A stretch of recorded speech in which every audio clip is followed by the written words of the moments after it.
So, kunwari, gusto mo... Yan! Huwag na nga tangos na to! Yung ano na lang, yung isa.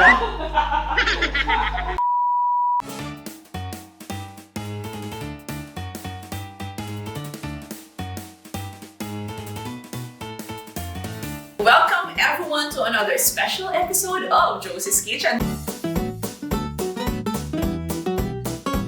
Siyempre, ang lahat po ng episode natin ay espesyal. Ngayong araw na ito, naku, makakasama po natin ang good friend ko na social media manager dito po sa Dubai natin, Arab Emirates. But before ko siya tawagin, don't forget to subscribe sa ating YouTube channel na Love Josie and ang ating ibang social media platforms like Instagram, Twitter, and Facebook account na Love Josie. So ready na ba kayo? Ladies and gentlemen, please welcome a good friend of mine, Nicholo! Hi everyone! Alam niyo, Loves ko talaga. Kaya ang tawagan namin dalawa ay Loves! Ayan, Loves! Anong iluluto mo ngayon? Yeah, so ang iluluto natin for today is something na malapit naman talaga sa puso ng mga Pinoy, which is spaghetti. So ready na ba kayo? Kasi kami ready na!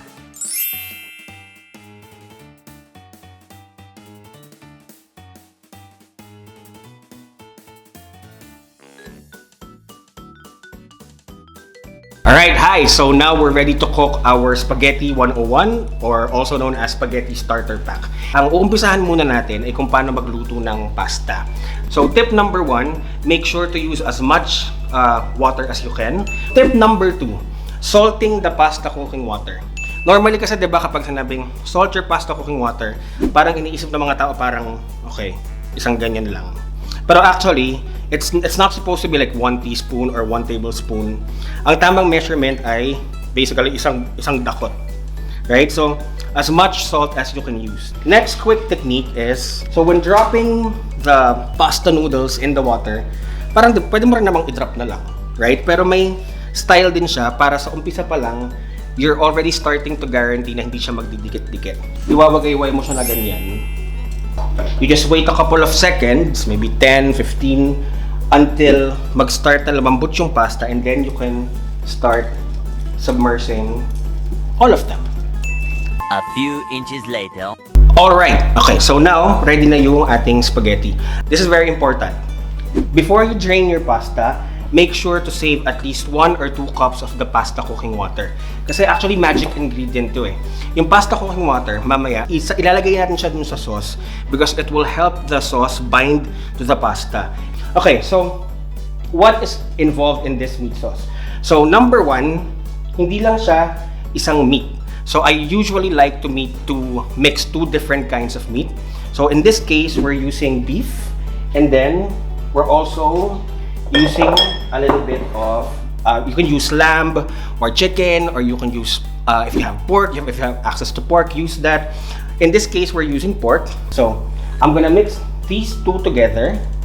So first, so this is the meat, and then I'll start salting it. So I'm seasoning the meat mix now, and I'm also adding a lot of freshly cracked ground pepper. After this, I'm gonna start mixing the 2 meats together. Once this is slightly mixed, don't over mix it, because if you over mix it, ang tendency magiging tough yung meat, parang hindi na siya magiging tender. So just mix it lightly, and then over onto the pan. I'll show you like a unique technique that I use to brown and flavor my meat even further.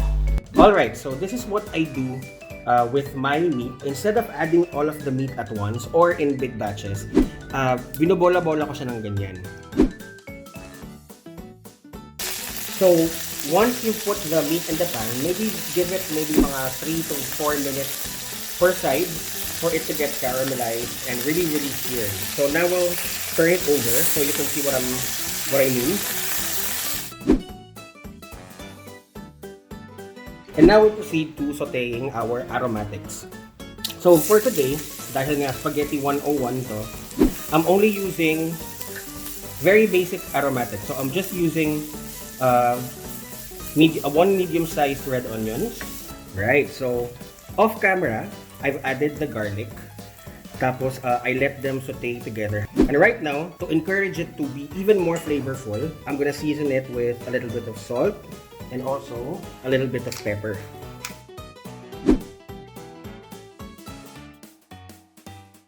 now we add the tomato paste.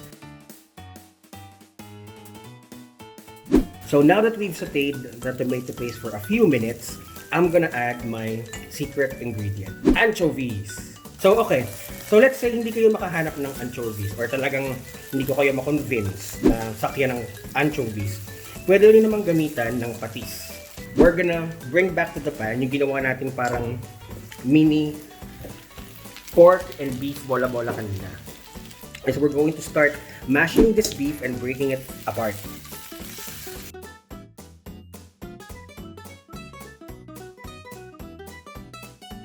Before we proceed, I'd first season it again with a little bit more pepper and a little bit more salt. And then, once we've done that, we now add our diced and peeled tomatoes.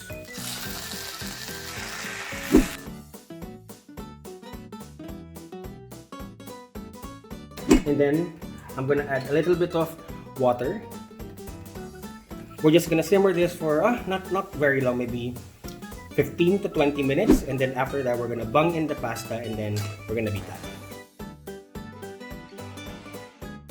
Okay, so now that we've simmered it for like a couple of minutes, we're gonna proceed with, well, another secret ingredient or like another technique that we've acquired from the Italians. We're gonna finish off the sauce with a little bit of full cream milk. Now that we've reduced the sauce, now we can add the pasta.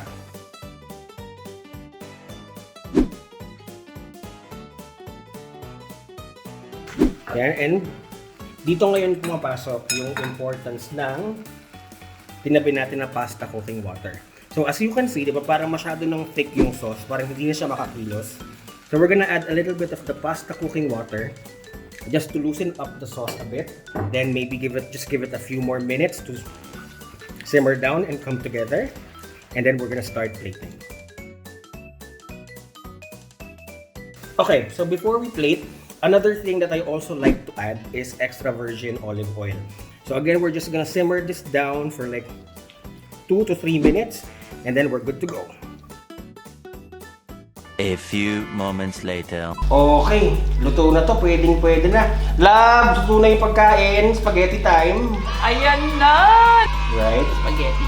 Oh my. So, okay. So, medyo conservative muna na serving for Josie. So, wait lang, friend. So, before I serve it, I always crack a few more rounds of black pepper. And then, I'll add another just touch of olive oil, and then finally yung Parmesan cheese. Grabe, feeling ko nasa Italia! Time for me to taste. Oh my gosh, talaga naman mainit. Diba? Oh my. Talaga naman palang may sipa pa itong... Correct. May dinagdag pa siya na huling kick, di ba? Parang yung huling dakot mo ng pasta, doon mo lang mararamdaman yung sauce.